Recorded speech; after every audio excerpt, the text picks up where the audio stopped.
Hello, Randy here with the Valentine Goose channel, also known as Star Thinker.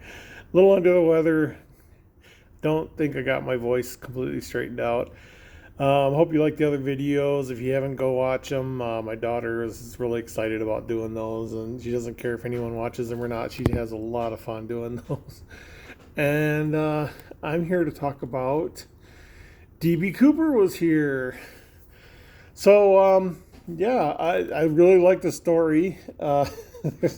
It took me a couple reads to figure a few things out, but I got them figured out. The one thing I don't have figured out is what the object was in the hotel room. And I think that might be what the word is to get past the password protected page.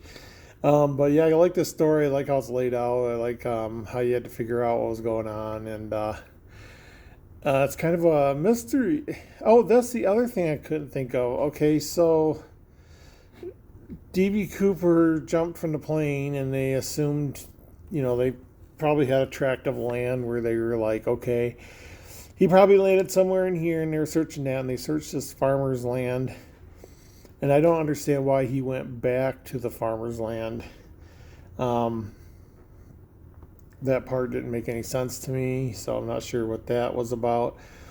Um, some other parts didn't make sense, but made sense on like the second and third reading.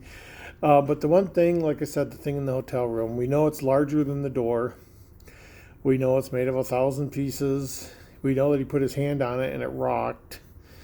Um, we know he saw somebody he loved. Apparently, I mean that's the assumption. When he went back to retrieve it, um, and part of me thinks that was someone he loved. Someone he cared about, or someone he wanted to care about, or it was his mother. I can't shake the feeling that, that might have been his mother. So if his mother, it was something from his childhood, I would think, and if it's not, if it was his wife or something, it would be something from his adult life. But either way, what the heck is it? My first thought was Lego. It was a big Lego sculpture. I put Lego in, that didn't work. Yeah, I put about 20 words in so far. Um, but yeah, I don't know if that's what the word will be. I've tried several other words that are probably the low-hanging fruit of the word pick. I thought about taking 3D glasses and looking at the cover because DB Cooper is wearing 3D glasses, so I was wondering, I wonder if there's something there. But I can't find a pair of 3D glasses. I know I got some somewhere, so I'll have to keep looking for them. What else? Yeah, I don't know. I'm going to keep looking and keep trying. I know it can't be something too big. It can't be like a car because a car wouldn't fit in a hotel room. A plane wouldn't fit in a hotel room. Um, I don't know. 1,000 pieces, all different colors. I think it said all different colors. I have the book right in front of me. Let me zoom down there. In fact, let me just do a search here. I can't do a search. Maybe I can do a search here. Search. Oh, find. We'll do find. No, see, the PDF, the way it's open, I couldn't do it. And then there's the mosaic. The mosaic is also like 1,000 pieces with different colors. And then there's the elephant standing on the stool.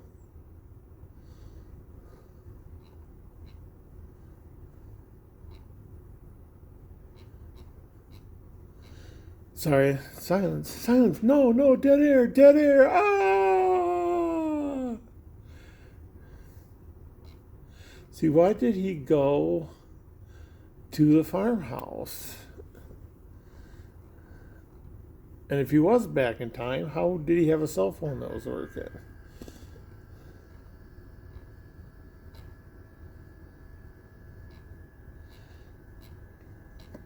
Everything else I think I figured out. The brown paper bags.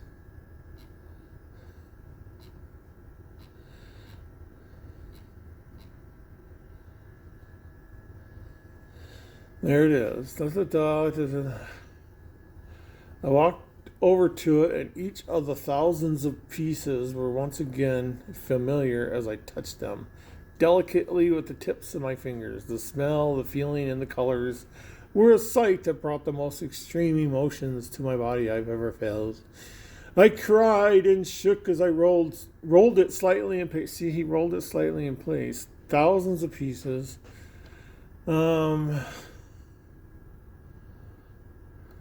I guess it doesn't say different colors. I touched them delicately with the tips of my fingers. The smell, the feeling, and the colors. He knew exactly what it was, but how? How was it possible? I knew how long it took to make, so it's something he made. And there was no way it could have fit through the door. Even if it wasn't exactly what I knew it was. See, it wouldn't fit through the door. And he made it himself. And he went back to see and he saw somebody in his past, and he was thinking about staying. And nowhere in here does it mention anything like that, other than like his plane and his car, but none of that could have happened. Anyway. Very interesting. I would recommend it. I think there's a good chance someone is just going to be intuitive and figure it out. And you can't rate intuitiveness. You got to, try it for yourself and see if you got that thing that will help you see what this is. Or maybe you have different life experiences. It still feels like a Lego piece. But yeah, I put in a whole bunch of words. I can't even remember what they all were. I put in Lego. I put in lots of words and phrases, numbers. I looked at the source code of the page.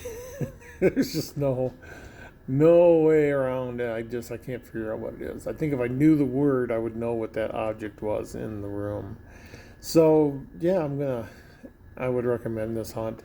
I haven't looked at the troll cache or Cape Roan Cow's next hunt, and Candy's hunt. I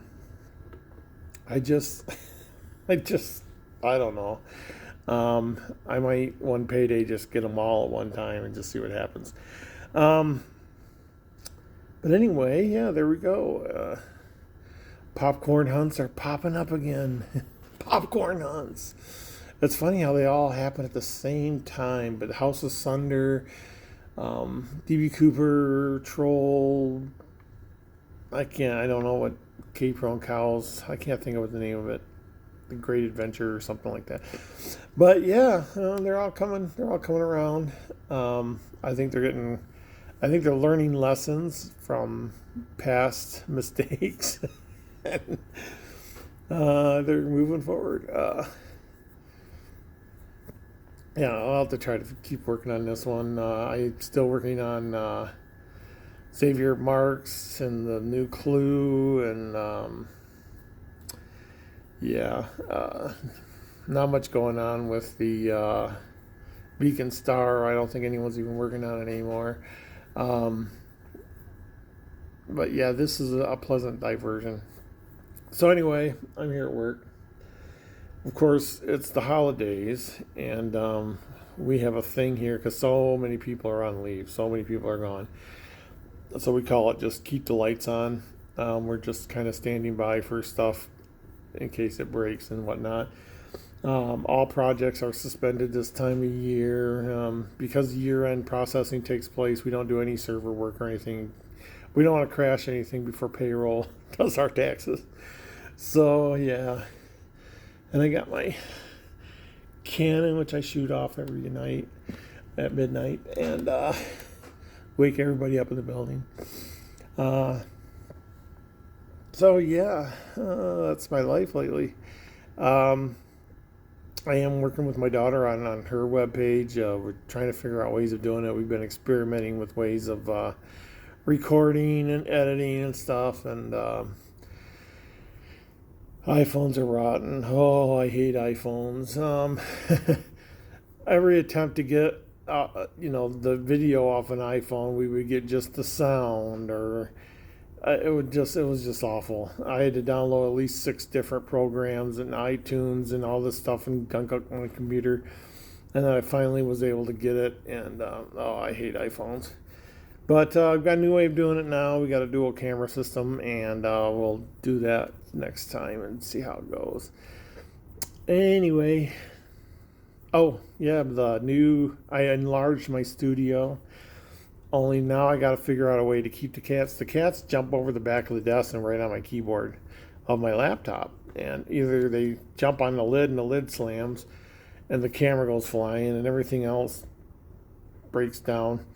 Or they jump over the lid and they land on the keys, and there's no way to lock the keys on the keyboard. I can lock the wireless keyboard so they can walk across it, nothing happens. But when they land on that laptop keyboard, the last time they did that, one of my projects just vanished, and I have no idea. So I'm working on a way to prevent that from happening.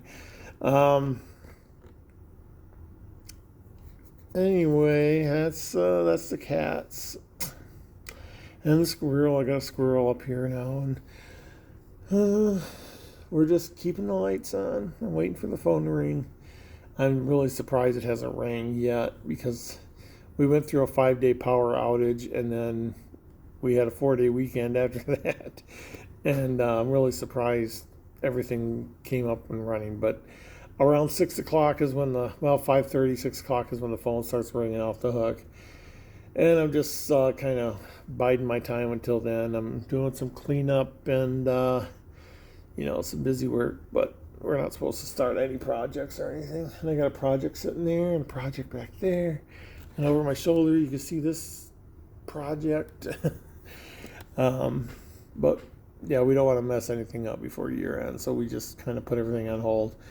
Anyway, that's it. That's my thoughts. I don't know if these are popcorn. These are popcorn ball hunts. They're a little bit bigger than popcorn. But I enjoy them. And I know everyone's inviting me to try them. And I just, you don't understand what it's like with being a father of like 6 kids and 18 grandkids and 25 great grandkids. And there's no time, there's no money, there's no anything going on. But anyway, I guess that's it. I'm going to go and go back to my paperwork. I'm trying to get caught up on paperwork. I'm supposed to be typing up instructions for stuff, and I'm just going to use this time to do that. I found the hook. I found the hook for the Beacon Star 2. The downfall. The fall of Crescent. And I think I figured out the major hook. I need to figure out the ending a little bit. Endings are my weak point. So anyway, I've said anyway like 100 times, so this time I mean it. I'm going to go. I have this much of my sandwich left. And I'm going to eat it. So y'all take care and have a Merry Christmas and a Happy New Year.